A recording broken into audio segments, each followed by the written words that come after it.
You're listening to Lighthouse Conversations, brought to you by Lighthouse Haven, a spiritual home for your awakening soul. Lighthouse Conversations is a show where awakening souls gather to be inspired, connected, and enlightened. Spiritual spark plug and host Chelly Canales, that's me, will guide you through the twists and turns of your journey to a safe haven where you are finally free to live your best light. Each episode contains a conversation with a guest who has gone through a spiritual awakening, detailing their unique and life-changing experiences in an intimate and candid way. Although everyone's experience is as unique as they are, we all share one common thread. We're all seeking something. So, come join us on this journey and be prepared to leave with resources that will supercharge you into inspired action. Here's today's episode. Hello, awakening souls. So happy you're here joining me on Lighthouse Conversations. Today I have an amazing discussion with Wendy De Rosa. She is an incredible author of Becoming an Empowered Empath. How many of you identify as empaths? And how many of you are like, what's an empath? All of those are great questions, and we will absolutely address them in this conversation. This book is the book I wish I had when I was growing up. I would absorb people's emotions. It would throw me off. I didn't understand what was mine and what wasn't. And just learning the terminology was something that shifted the course of my life. So the next step of, after you become aware of what it is that you are and what it is that you have, is learning not only how to cope and survive, but to thrive. In this book, you'll learn how to thrive as the divinely connected intuitive that you were born to be. The thing to realize is that sometimes the things that are hardest in our lives, the things that might be the biggest challenges, can actually turn out to be our greatest gifts. I felt such a relief knowing that there's someone out there doing this kind of work and preparing people to show up in the world as their best selves and, just learn about how amazing this particular gift, if you will, is and how it can serve you in your personal life, your professional life, all of your relationships, and how you just show up in the world in general. So also know that guided meditations are a part of this, her whole process with this book, and they are lovely. I mean, I just absolutely bask in the calmness and presence and wonder that is the voice of Wendy De Rosa and the amazing things that she has to say. So I hope you'll enjoy, and I look forward to touching base again soon. Take care. And welcome to the show, Wendy. How are you? I'm great. How are you? I am thrilled to talk to you. You are the author of Becoming an Empowered Empath, How to Clear Energy, Set Boundaries, and Embody Your Intuition, which is the book I wish I would have had growing up. I am a textbook empath and didn't know what was wrong with me. And so there's something so wonderful about putting a resource into the world and creating this safe place for people to say, okay, there's nothing wrong with me. It's just a different way that I need to interact in the world. So tell me a little bit about yourself and how you started this journey to be a teacher and a healer regarding empaths. Yeah, well, it's interesting because I always considered myself, not always, I have always, as an adult, considered myself an intuitive healer, not necessarily an empath. And yet, as a child, I was raised in a big Italian Catholic family, lots of yelling and screaming and lots of projection and not very many boundaries. And, I developed a lot of anxiety as a child. I developed depression. I had panic attacks, a good portion of my childhood, oversensitivity, overwhelm. I was very highly intuitive, and I didn't have that language back then or a framework for it. And then through a series of events, some of which I describe in the book, I really came into my gift. I started to, sort of guided into understanding more that what I had wasn't meant to debilitate me. It was something that was meant to help. I was meant to help people. And so I developed, I became an intuitive healer after some training. And that's really what that's really what I've been doing for 26 years. And it was only until a lot of, students and clients and people in the world were experiencing the rise of trauma and trauma in the field. And people started to recognize, I can't stay with myself with all this energy that's going on in the planet. And as people are becoming activated internally with their own stuff being triggered by what's going on in the collective, I really realized that the information I have around what's going on in the energetic system and body is really important for empaths.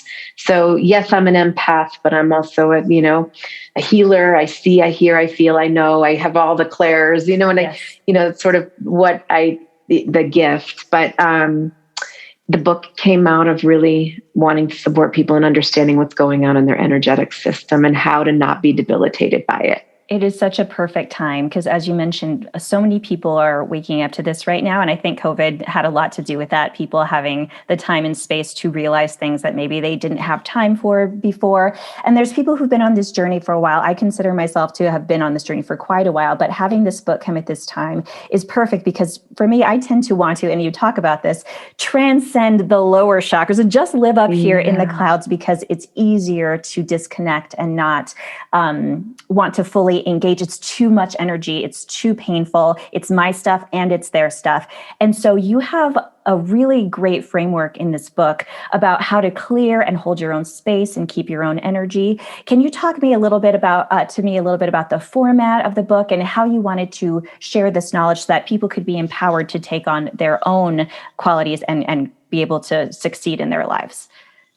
Yeah, so part of it is the framework is that we don't learn about the energetic anatomy in school. We learn about the other systems, the physical, the anatomy, the skeletal system, muscular, et cetera. We learn about the nervous system.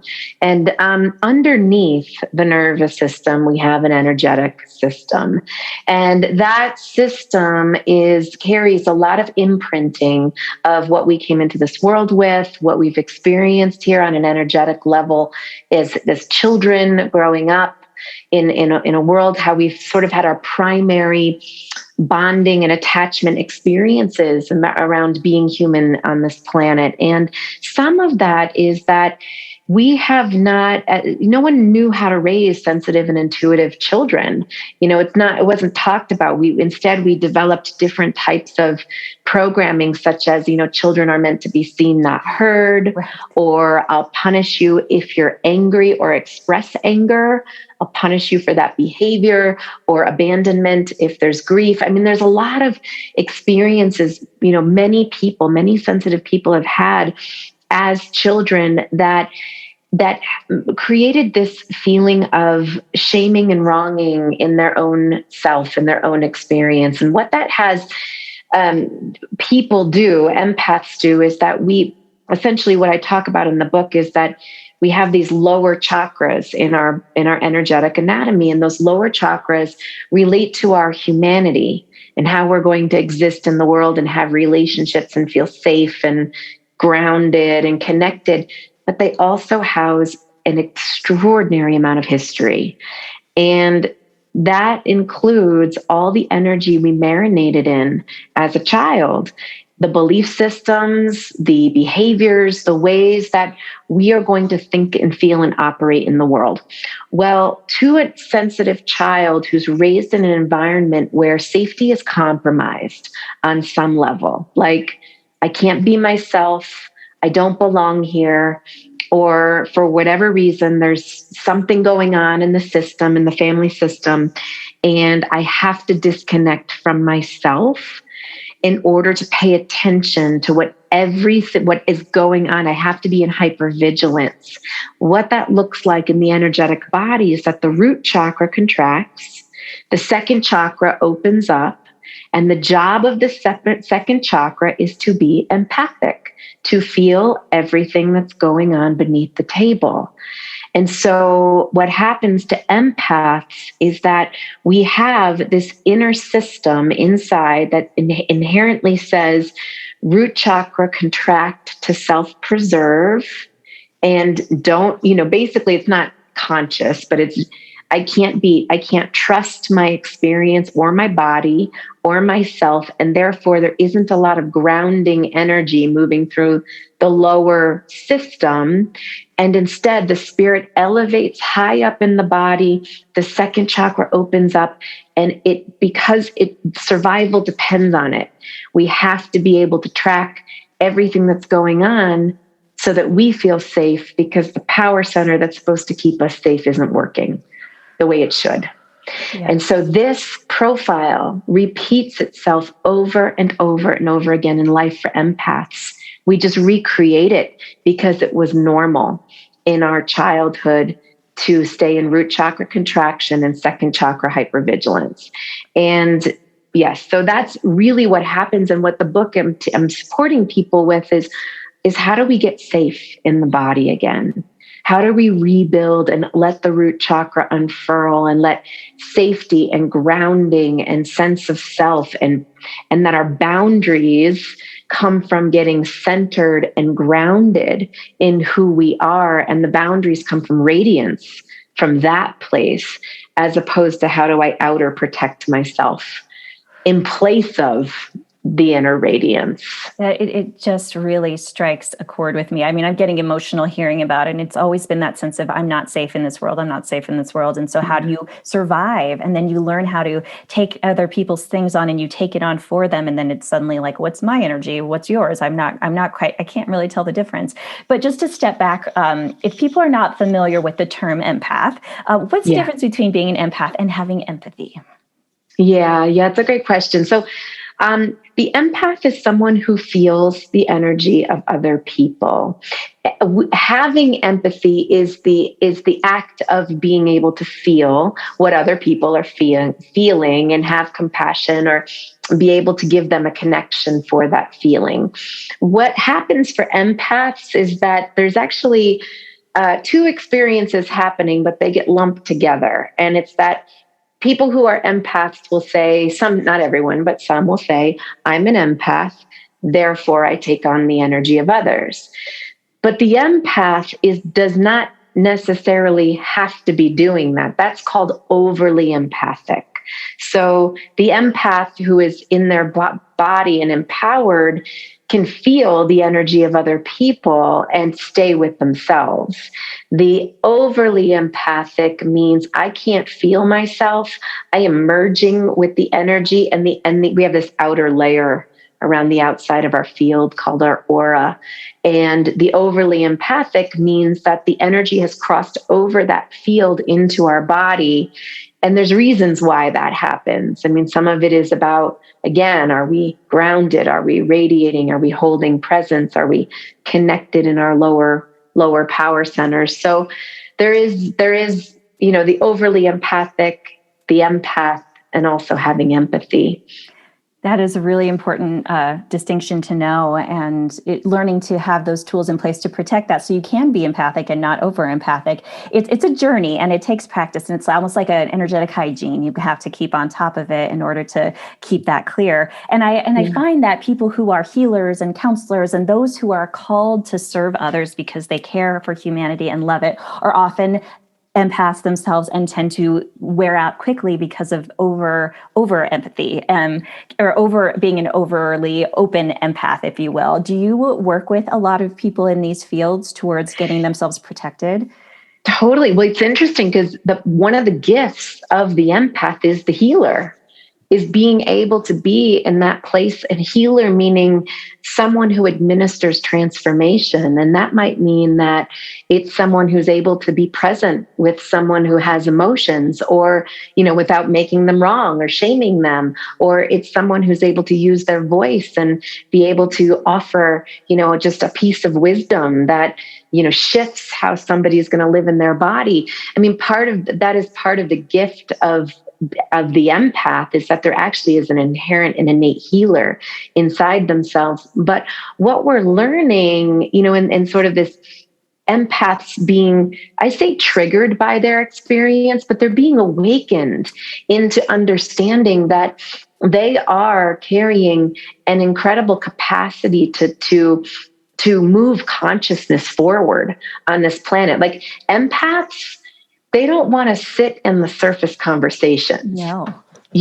They want the deep, connected, like, I'm going to, I want to be seen, met, heard, and connected with. And that transparency is changing how we do business in the world. It's changing how companies are, are taking care of their people. I mean, to a degree, it's not shifting anywhere. I mean, it's moving, the needle's moving a little bit, but it is. I mean, there's a lot of change happening. And so, yes, in terms of, therapists and healers and teachers and people who are out there really in this helping field, they have empathy, they have heart, they have care for humanity. Those are powers of the empath. And part of the work isn't necessarily that we have to train that part of people, that's more inherent and automatic. Where the work comes in is, how do we help the self? How do we help an individual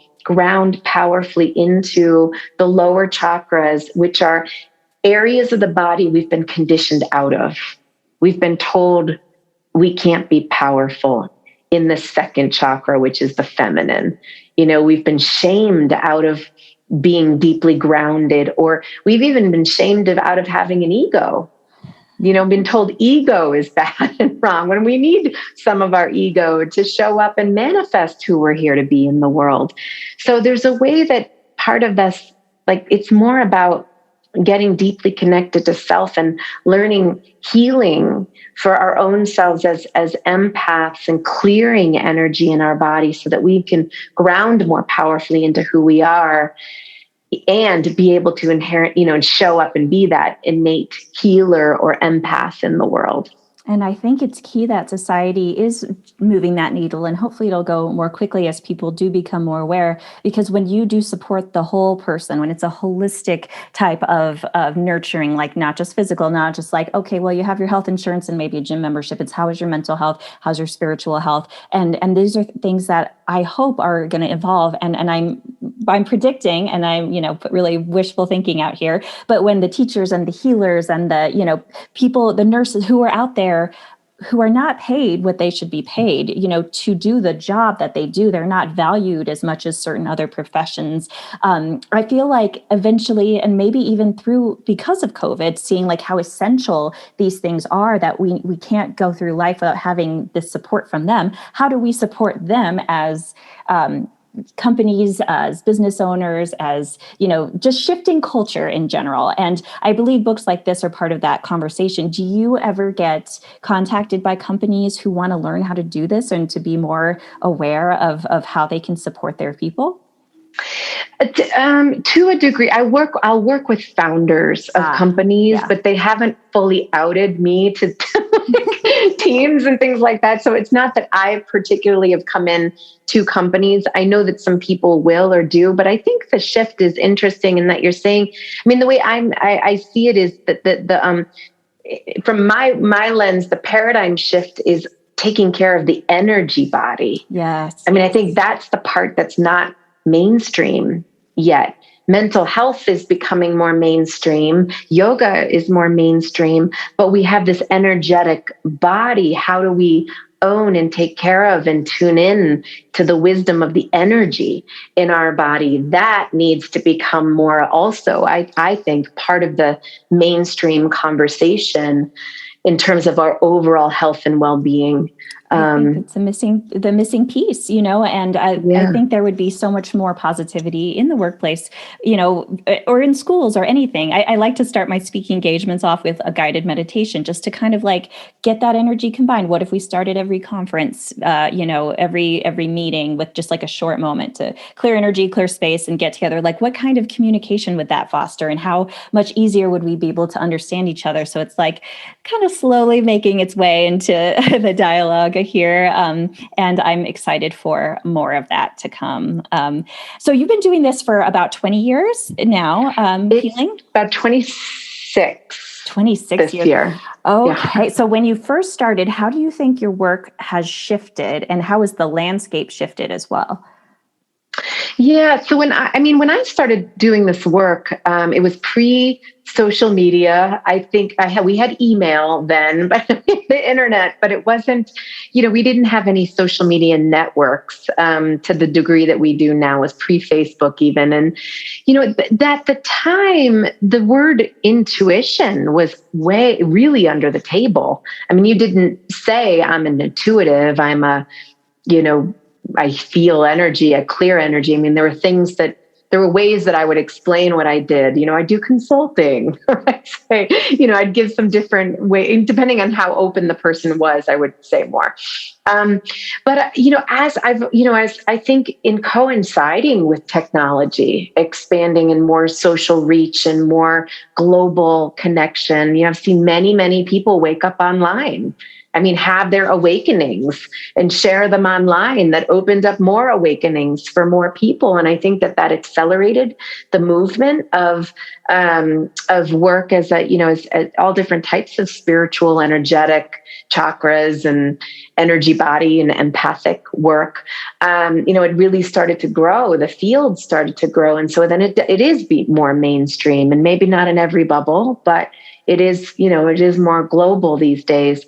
And I've seen that arc evolve. I've seen it more that people are experiencing the awakening of their intuition and their empathic nature and their gifts, their callings. They're connecting more to their soul. And coupled with that is the what I call the rising or the upheaval or unearthing of our wounds too. I mean, Yes. when we have awakenings, the wounds are there to be seen, looked at, dealt with, processed, healed in us. So they coincide. I often think of it as like the phoenix rising, and it's like the true self is emerging and rising, but it's got to crack through the crust, and that's sometimes a painful cracking. Painful. And there's a lot of history to process, and so I've seen this, just the rise of healers and how many healers are needed on this planet right now for all the awakening and healing that's needed. Is that why you felt now was the right time for this book? You started to see that awakening accelerate because of the online presence? I think, I think that the online presence is the vehicle through which we access that information. I mean, the consciousness is continuing to evolve and rise. And essentially what I was aware of is there's trauma surfacing for so many people in the last, I can't even put a time frame on it, at least the last 5 or 6 years, trauma, 4 years, something, that's emerged. And at the same time, there's people waking up to their intuitive gifts. And so the reason I wrote the book is because, again, I had this framework of understanding what's happening internally in the energetic body for empaths, and how do we rebuild? How do we energetically tune in and identify what needs to be cleared in our bodies, and why it's getting triggered in in the collective? How do we heal it from within? And at the same time, how does that support us in embodying who we're here to be, and that our boundaries come from that place? And also realizing that it's a gift and not a curse, Yes. as long as you know how to work with it. And you provide the tools so beautifully in this book. And I have to say, one of my favorite parts about it is the guided meditation that you do. Your voice is so soothing. I feel so relaxed and so at peace when I listen to them. And I think that they're just by themselves highly valuable in themselves, just as a daily sort of let's get ourselves in line and cleared out here. Was that always part of the plan, just to have your meditations? Yeah. It's sort of a standard way that I'll teach, where I'll, sort of teach cognitively so that the information is coming through, and then take people in through the deeper inner journey, because that's where the mind can't really go. We've got to go in through the deep subconscious to clear, shift, support the energetic aligning and just energy work that's needed. So it's kind of I have another book too. It's sort of how I deliver the information on that lecture cognitive level, and then deep through the inner journey. And it's a quick read, but you can take as much time with it as you want and need to, really spend time with it. And it was fun to read the foreword by Gabby Bernstein. That was a cool situation to, like, I'm sure, find yourself in. You're just there being you, and your energy calls people in. And that's how it should be, right? We should be in our own power in such a way where we're good. We know who we are and are able to hold our space.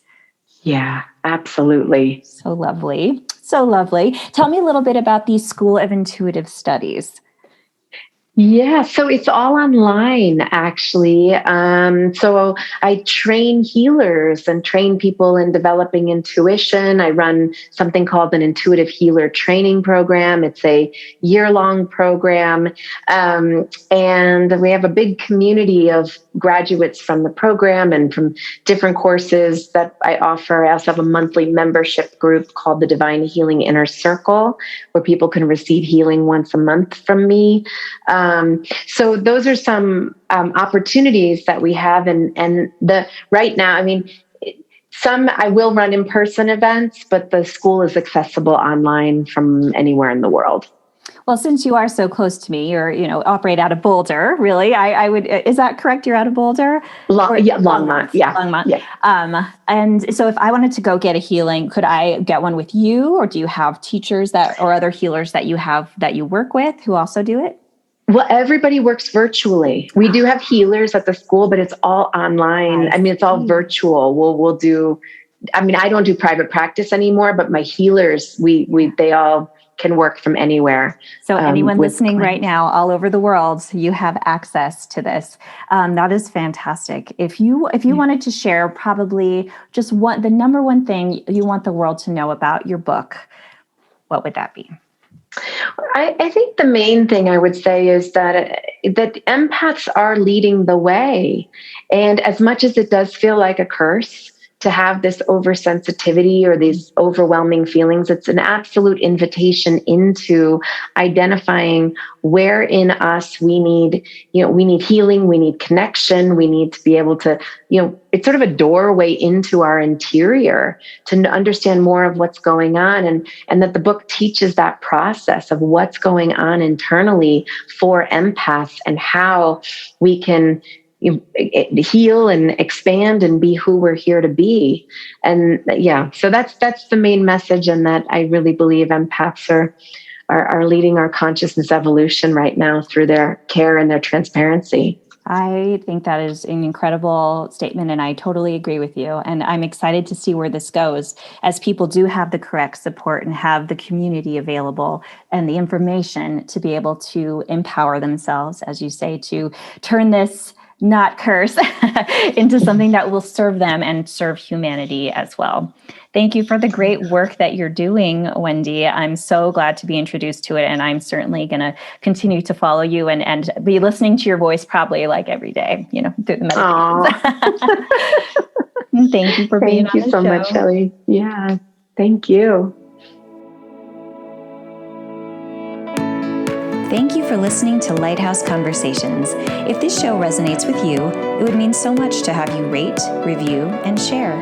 Don't forget to follow us at chellycanales.com and on social media.